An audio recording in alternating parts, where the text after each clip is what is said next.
2021 ஆரம்பித்த திராவிட மாடல் ஆட்சியில் சட்ட ஒழுங்கு சிறப்பாக இருக்குது. இந்த நிகழ்ச்சியிலே நெறியாளர் உட்பட 2 பெண்கள் கலந்துக்கிறீங்க.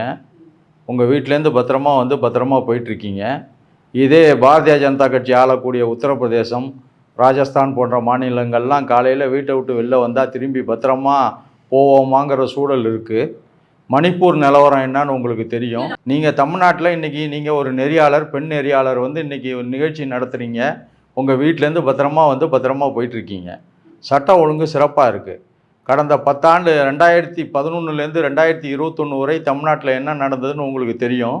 தூத்துக்குடி துப்பாக்கி சூட்டு சம்பவத்தை நான் டிவியில் பார்த்து தெரிஞ்சுக்கிட்டேன்னு சொன்ன முதலமைச்சர் இருந்த தமிழ்நாடு இது. இன்றைக்கி வந்து சட்ட ஒழுங்கு சிறப்பாக தான் இருக்குது. எந்த ஒரு குறையும் இல்லை.